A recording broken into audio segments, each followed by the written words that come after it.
Hey, everybody. Welcome to ABA Inside Track, a podcast that's like reading in your car, but safer. I'm your host, Robert Parry-Cruwys, and with me, as always, are my fabulous co-hosts. Hey, Rob, it's me, Jackie. And it's me, Diana. Hello.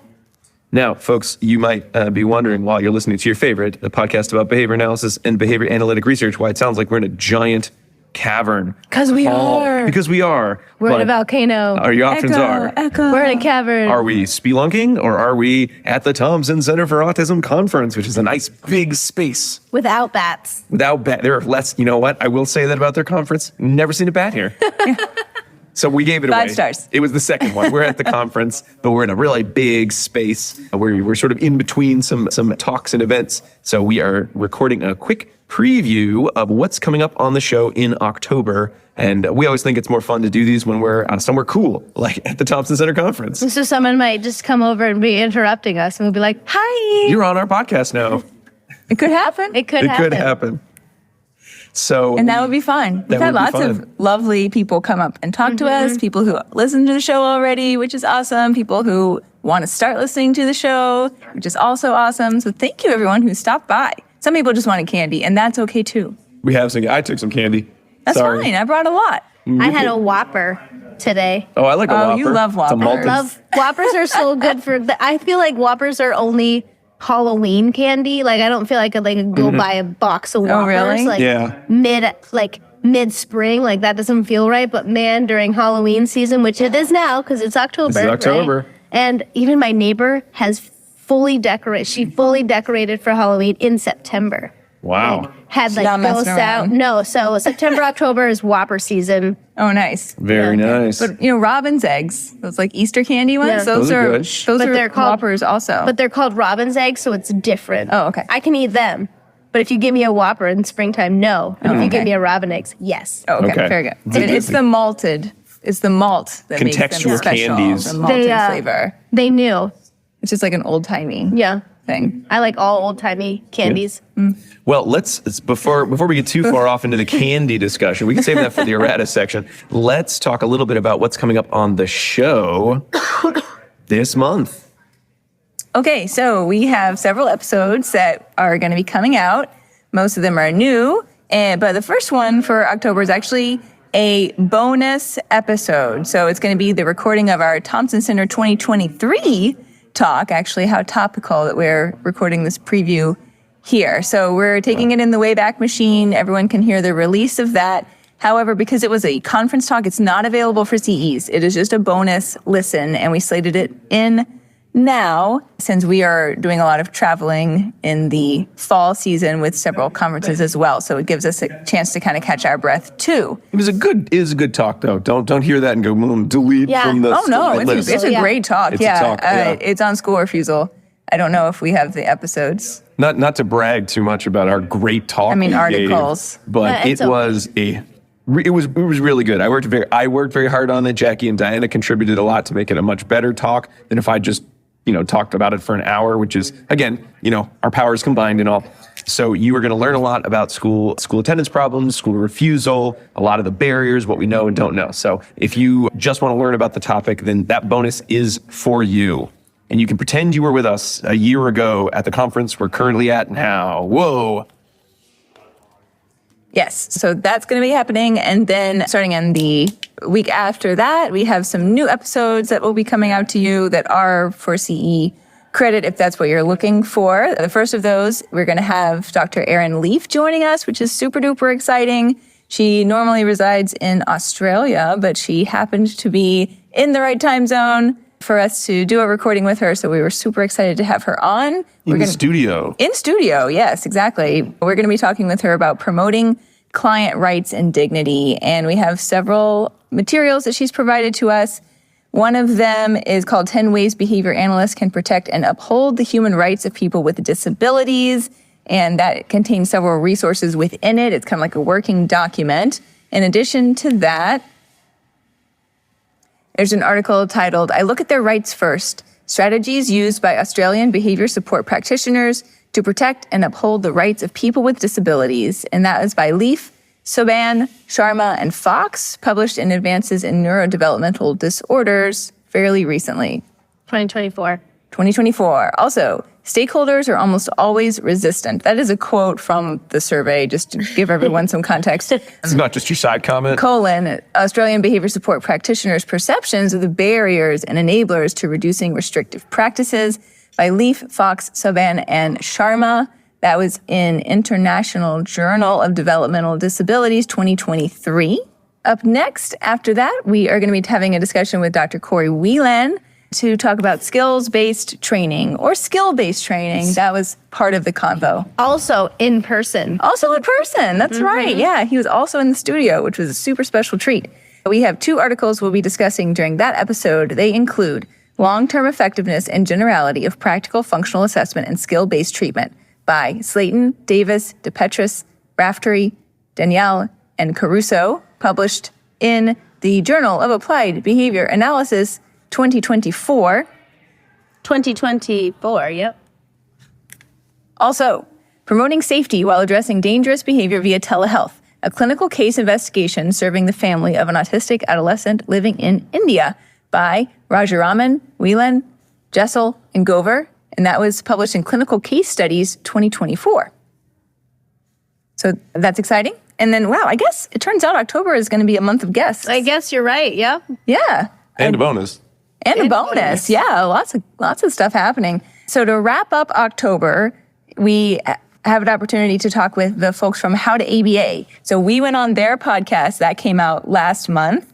So you guys can hop over to the How to ABA podcast to hear us over there just talking about our own personal experiences. And then we had Shayna and Shira come on our show to talk about ethics and how it relates to questions that new BCBAs might have regarding ethics and their new practices. So the episode's going to talk about specific scenarios that came up as part of the How to ABA listenership wrote in with questions that they had, but that discussion is going to be undergirded by these articles. What a weird word.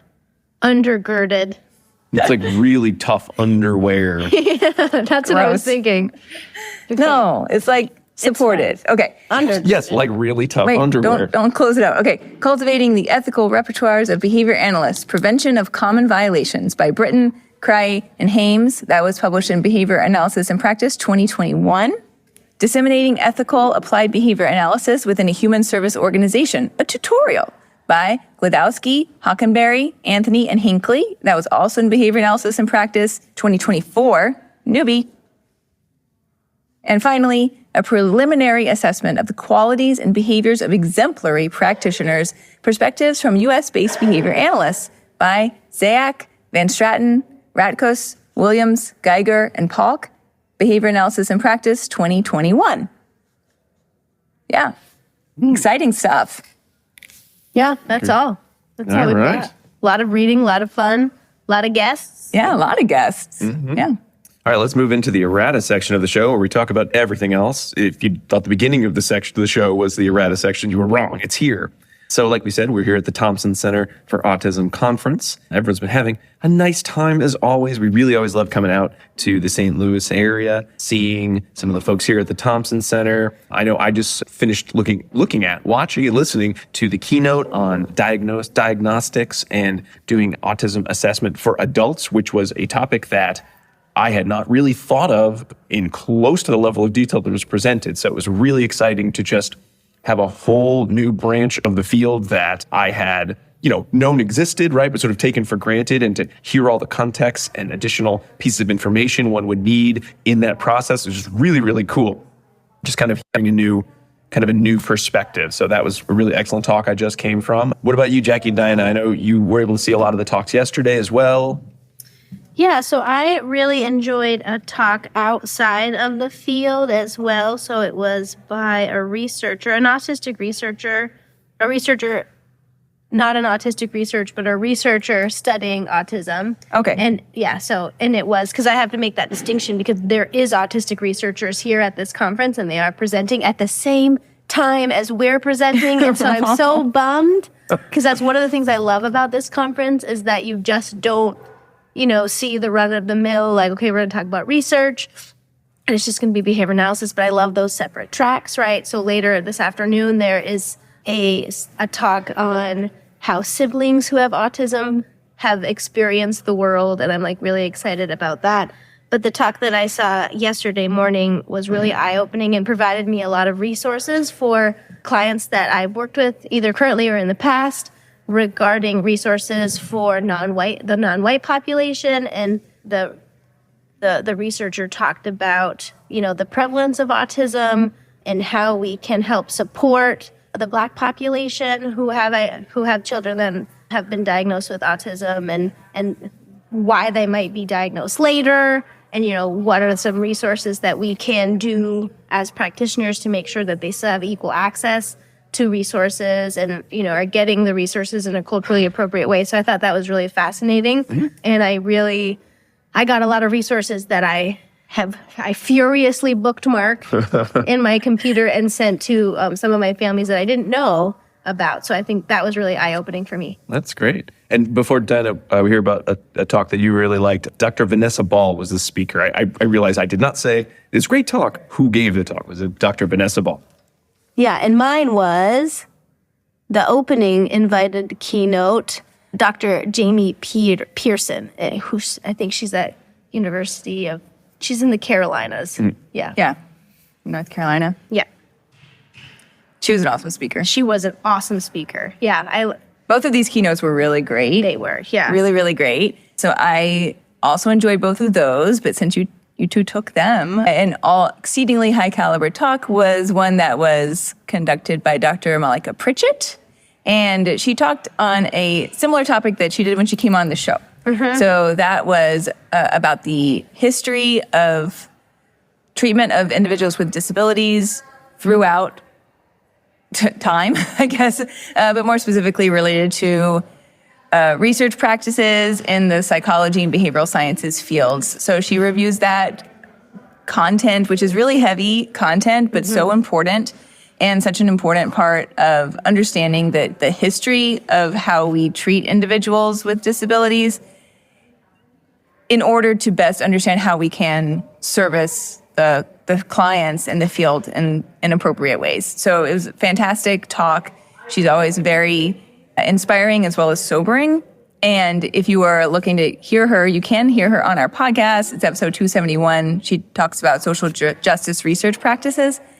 And she references in that as well as in this amazing book chapter that she wrote, in which she has a lovely timeline that outlines the development of ethics codes and the reasons why those have been developed in research from the beginning of the century, the last century, up through now. So you can check that out or check out that chapter directly if you can access it. It's really, really great. Yeah. We also have some friends of the show presenting here. So Dr. Caio Miguel talking about bidirectional naming. Even though he's never been on the show. He's a personal friend. Schedule it, even though we've known him for many, many years. And we figured out that we started to be friends 23 years ago. Oh, my goodness. Oh, wow. Yeah. That can't be. That sounds too long. I know. Wow. But so not a friend... Not a friend of the show. He is a supporter of the show. He's a friend of us, therefore, by the transitive property of podcast, a friend of the show. And then also Dr. Ditu Rajaraman, who is talking about kind of safe assessment tools, which again, he's talked about on the show, trauma-informed care. Which he talked about on the show. Yeah, and we talked about at the Upstate Caring Partners Conference as well. Certainly, I think that's his wheelhouse at this point. And it's always very fascinating to hear those great talk on the subject. And I think that's one that I'd like to bring up. I know I put it in our notes to talk about that topic in our year-end review. So we'll talk more about it a little bit then as well. All right, so Thompson Center will be over pretty soon. By the time you get this, you missed it. You can only hear our talk from last year. That's it. And then we have Babbitt coming up, our local conference coming up in October, where we'll be doing a trivia event, which we always enjoy. Jackie, I did not get to tell you. I'm not going to tell the listeners exactly the details, but I was on a walk the other day listening to a totally unrelated to ABA podcast and had a great idea for a new trivia type that we've never done before. So it's not a revamp or an extension of what we've done, brand new. I can't even fathom what that could be because I am not creative in this way at all. That's not what I bring to the show, so I can't wait to hear your creative idea. And again, if you want to hear about it, we might talk about it later, but the best way is probably to, be in the Worcester, Massachusetts area and come to the trivia night where you can live it. You can live the new game we'll be playing. All right. And then I know we had a fun talk about our favorite candies, but there was something else food related I wanted to talk about, because if you've been listening to the show for more than a month, you know that in September actually it was in August, I got COVID, which means I missed 2 episodes, something that has never happened. It was weird. We did not disclose your diagnosis. We just said you were out. You were feeling bad. I was feeling bad because I had COVID. My voice sounded like garbage. I was on the recovery end of things. And when asked, do you want to try to zoom in and sound like garbage? The answer was, no, I'd rather lie here and just be sad. So that's what I did. But the episodes came out great without me. Did they be out great we tried. Because of without me or just without me? We missed you. Oh, good. The first one was so awkward. Oh, yeah? We were like, how do we start the show? How do we end the show? It's one of those things. I tried my best, but I couldn't replicate you. I listened. It sounded fine. It all came out. But I couldn't replicate you. So there you go. Okay, thank you. You're needed. It's one of those things vital. I think for us to do the show without all 3 of us, we would have to make a conscious effort. Only 2 of us will do the show forever and ever. Yeah. And eventually probably figure it out, but it's never going to be the same. So thank you for reiterating that I have value to the show. Appreciate that. You do. And I'm going to demonstrate how much value I have to the show, because I'm bringing back a well-loved by me and nobody else remembers character. That would be the behaviorist. Yes. He's been gone for years and years, since we had our old dining room, and we did all our recordings in our dining room. Yeah. With the orange curtains. With the orange curtains. Go back to some of our old YouTube videos. So the behaviorist was a character created to discuss in more depth adult beverages, often beers. I think I talked about October beers. But in this case, for September, our September preview, I didn't get to be on. I wanted to talk about Diana and I's trip around the world. Around the real world? No. Around the Epcot Pavilion world. Just the fake world. I didn't go there because I can't wait in lines. No. We also hate waiting in line, so we are very smart. We know all the tricks. I'd someday want to do a bonus episode on the behavior of going to theme parks. I think that would be fun for me, maybe not anyone else. You could write a paper. That seems like which paper, which journal will accept that paper? Perspectives. You never know. Yeah. Maybe There might be a special issue on social group behavior. Oh, okay. I'll look. There actually is a lot of science keep my eyes out for behind how that. one should organize a theme park. Yeah. Yes. So we could talk about it. I just don't know what research there is out there. I don't know. Maybe Anyway, go ahead. Attractions magazine.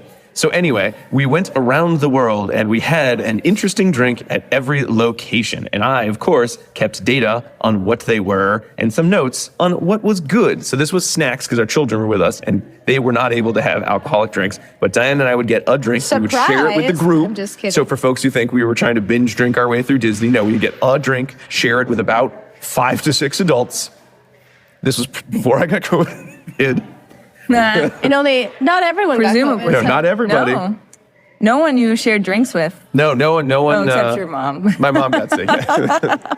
But that might, a lot of people could have caused that. It's a big park, right?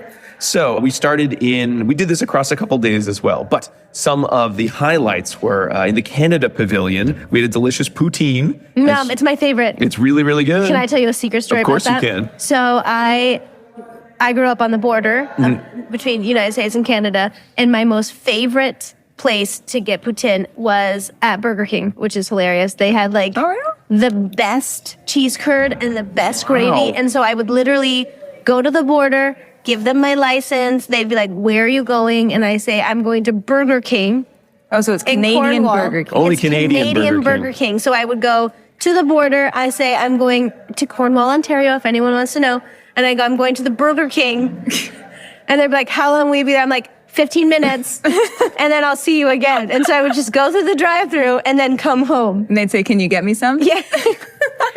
Well, everybody thought it was hilarious because then they'd be like, "We're going to time you." And I'm like, "I'm going to see you in 15 minutes. Wow.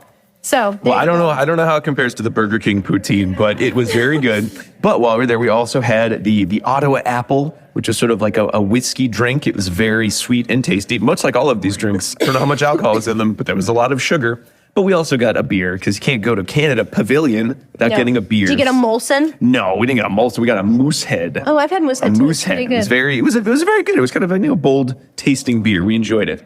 We also went to the UK Pavilion and got a Pimm's Cup, which is gin and ginger ale. So it was delicious. It was really good. I tried that one. Yes. And a snake bite, which was beer and cider mixed together. Can I tell you another story about that? Of course, you could. You're going to have a story about every single drink? That'd be awesome. I studied abroad in England for a whole year, and I used to play on a rugby team, and a snake bite in black is what I used to drink when I wanted to get really drunk, because it makes you get really drunk really fast. I mean, it's like, what if I put all the alcohol in a cup and drank it? And I assume only that'll need do one. it. It's good, though, but they're big They were cups. delicious. They're huge cups. You get the big cups. And then you can also pour a shot in them. Right? Yeah. Mm-hmm. Yeah, but good. that was. I like cider and So it beers, turns out so it's I very also good. was on this trip with you. Over many years, over decades, you've also done this.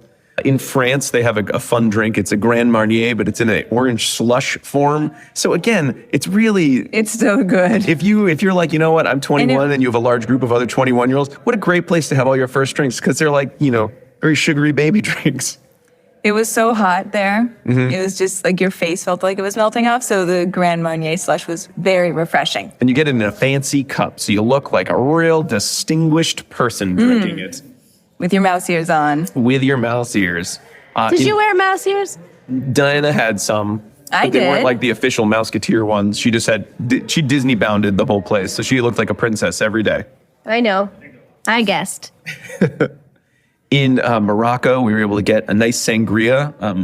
I don't know if that's really special to Morocco, but that was the drink everyone online said to get. But it was good. It was nice, fine. A nice wine flavor. Japan, we could not find the sake mist, which was recommended online. So instead, my brother just grabbed a can of sake, and it was kind of gross because it was unfiltered, meaning when you got to the end of your sake, there were like chunks at the bottom. So not the funnest thing to be drinking. In Germany, going back to behaviorism, we got the pink grapefruit Hefeweizen, which I believe there's a store. I can't remember. It was like BJ's or Walmart, or there's some store that is going to be carrying some sort of a grapefruit drink sometime soon. It is really good. Yeah, it is a really, really good It's like beer. a shandy. Yeah, it is a shandy. It's fruit plus beer equals shandy. Well, there you go. But it is very delicious if you ever get the chance to have one, which I think you can get grapefruit beers in places, but there's something about this one that it mixes the bitter beer with the sweet and sour grapefruit and makes a really good flavor. In China, we had a drink called Tipsy Ducks in Love, which I think was a tea alcohol drink. I can't remember even now, but that was... It was late into it was when we the were starting list. to, you always think there's so much time on our vacation, and even so, it's like, quick, we got to grab these drinks real fast. The kids are getting restless. In Norway, we could talk about how we had a Viking coffee, which is, kind of a strong liquor in a coffee, and it's frozen or not frozen. It's pretty yummy. But instead, I'd rather talk about all the pastries they had there. Kak, which is like a cake, but that's how it's pronounced. And a school bread, which is like a filled piece of bread with like a kind of like a pudding inside of it, which was really, really good. It outshone the liquor. And then finally, we had a nice dinner in the Mexico Pavilion, which if you've never been to Epcot, it's like being inside, you go inside this kind of Aztec temple, and it looks like nighttime. You're like a little town at nighttime. It is probably one of the best sort of themed restaurants at Epcot, I would say. Love going there. You have your 3 Caballeros boat ride going past you at all times. It's quite convincing. You do kind of feel like you're outside. And we had the El Diablo margarita, which is a margarita with like jalapeno tequila, which is not everyone's favorite, but I'm a big fan of the spicy margarita drinks. And since no one else wants to drink them, I usually get that one all to myself, unlike all the rest of these drinks.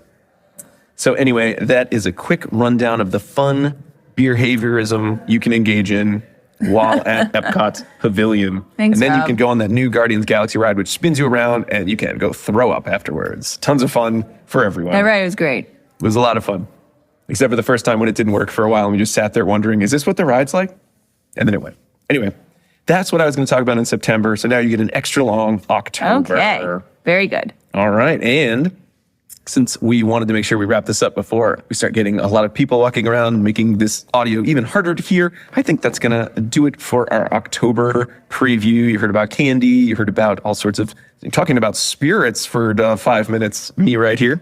And our episodes all coming out this month. Hopefully we'll see some of you at Babbitt coming up next month, or actually this month when the recording is coming out. But we'll have the first of those episodes out next week. In the meantime, you can always find us online at ABA Inside Track or patreon.com/ABA Inside Track. But with that, have a good spooky season. I hope you're enjoying some of the fall festivities. If you're in an area of the country that has, those historic fall festivities or classic fall festivities. And we'll be back next week with our first fun-filled episode. But until then, keep responding. Bye. Bye. Bye.